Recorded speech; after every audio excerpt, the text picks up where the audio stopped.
भारत और इंग्लैंड के बीच खेली गई टेस्ट सीरीज में 10 रिकॉर्ड बनकर के तैयार हो गए।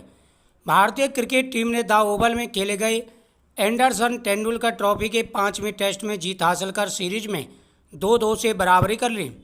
दाएं हाथ के तेज गेंदबाज मोहम्मद सिराज ने सीरीज में बड़ी भूमिका निभाई। मैच में 9 विकेट लेने वाले सिराज को मैच का श्रेष्ठ खिलाड़ी घोषित किया गया। इंग्लैंड को आखिरी दिन सिर्फ 35 रन चाहिए थे और भारत को लेने थे 4 विकेट। किसी को भरोसा नहीं था कि भारतीय टीम इस मुकाम से मैच जीत लेगी, लेकिन मोहम्मद सिराज कुछ और सोचकर आए थे और उन्होंने वह कर दिखाया जो क्रिकेट इतिहास में बरसों याद रखा जाएगा। 4 विकेट में से 3 विकेट चटकाकर सिराज ने भारत को 6 रन से चमत्कारिक जीत और सीरीज में बराबरी दिलाई। इसके साथ ही पिछले कुछ अरसे की सबसे कड़ी और नाटकीय सीरीज में से एक का शानदार अंत हुआ। इस टेस्ट सीरीज में कई ऐसे रिकॉर्ड बने जिसे विश्व क्रिकेट हमेशा याद रखेगा। नंबर 1, मोहम्मद सिराज का इंग्लैंड में 5 टेस्ट मैचों में किया गया शानदार प्रदर्शन उनके आंकड़ों पर भी नजर आया। उन्होंने 23 विकेट लेकर इंग्लैंड में टेस्ट सीरीज में सबसे ज़्यादा विकेट लेने के मामले में जसप्रीत बुमराह की भारतीय रिकॉर्ड की बराबरी की। बुमराह ने साल 2021-22 में यह उपलब्धि हासिल कर भुवनेश्वर कुमार के 19 विकेट का रिकॉर्ड तोड़ दिया था।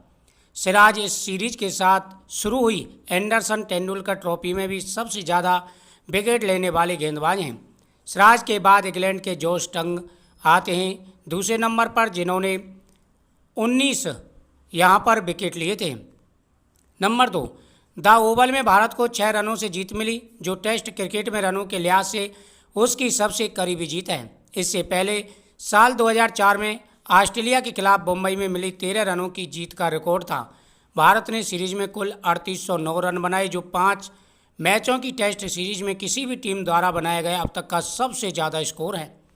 नंबर 3, भारत के खिलाफ यह लगातार चौथी टेस्ट सीरीज है जिसे जीतने में इंग्लैंड की टीम नाकाम रही। यह सिलसिला 2018 से चला रहा है। यह पारंपरिक प्रारूप में इंग्लैंड का सीरीज में सफलता हासिल करने में नाकाम रहने का दूसरा सबसे लंबा दौर है। इससे पहले वे 1996 और 2011 के बीच 5 श्रृंखलाओं में बिना किसी जीत के रहे थे। इंग्लैंड के दिग्गज बल्लेबाज जॉ रूट ने ओवल टेस्ट की दूसरी पारी में 105 रन बनाए, जो भारत के खिलाफ टेस्ट में उनका 13वां शतक और कुल मिलाकर 16वां शतक है। इसके साथ ही उन्होंने इंटरनेशनल क्रिकेट में भारत के खिलाफ सबसे ज़्यादा शतक लगाने के मामले में ऑस्ट्रेलिया के स्टीव स्मिथ की बराबरी कर ली। रूट ने वेस्टइंडीज के खिलाफ 13 शतक बनाने के महान बल्लेबाज सुनील गावस्कर के रिकॉर्ड की भी बराबरी कर ली। इसके अलावा रूट WTC के इतिहास में 6000 रन बनाने वाले पहले बल्लेबाज भी बन गए हैं। भारतीय कप्तान शुभमन गिल ने सीरीज में 754 रन बनाकर सुनील गावस्कर और इंग्लैंड के पूर्व कप्तान ग्राहम गूच जैसे 2 महान बल्लेबाजों को पीछे छोड़ दिया। उन्होंने कप्तान के तौर पर सीरीज में सबसे ज़्यादा रन बनाने के मामले में गावस्कर 732 के भारतीय रिकॉर्ड को भी तोड़ दिया। गिल ने भारत और इंग्लैंड के बीच किसी एक श्रृंखला में सबसे ज़्यादा रन बनाने के बाद गूच 752 के 35 साल पुराने रिकॉर्ड को भी ध्वस्त कर दिया। इस सीरीज में कुल 7187 रन बने। टेस्ट क्रिकेट के इतिहास में यह दूसरा मौका है जब किसी सीरीज में 7000 से ज़्यादा रन बने।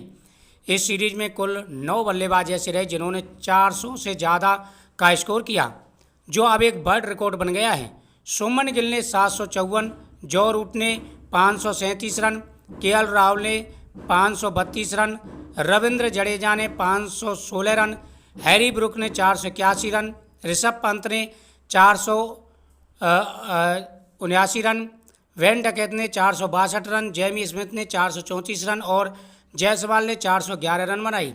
ऐसा पहली बार हुआ है जब किसी सीरीज में 9 बैटरों ने 400 से ज़्यादा के स्कोर बनाया है। इस सीरीज में कुल 21 शतक लगे, जो टेस्ट क्रिकेट के इतिहास में दूसरी बार हुआ है जब किसी एक सीरीज में इतने शतक लगे हैं। इस सीरीज में कुल 19 शतक साझेदारियाँ हुई, जो अपने आप में एक वर्ल्ड रिकॉर्ड है। यह भी टेस्ट क्रिकेट में दूसरी बार हुआ है। एज वेस्टर्न में गिल के 269 रन ने विराट कोहली के 254 रन के रिकॉर्ड को तोड़कर भारतीय कप्तान द्वारा सर्वोच्च व्यक्तिगत टेस्ट स्कोर दर्ज कर लिया। गिल सेना देशों में टेस्ट में दोहरा शतक लगाने वाले पहले एशियाई कप्तान बन गए हैं। उन्होंने 2011 में लॉर्ड्स में दिलशान के 193 रन के रिकॉर्ड को भी तोड़ दिया। तो यहाँ पर शानदार यह 10 रिकॉर्ड बन करके तैयार हो गए हैं। टेस्ट क्रिकेट में पहली बार ऐसा हुआ है जब एक ही सीरीज में 10 रिकॉर्ड बन करके तैयार हो गए।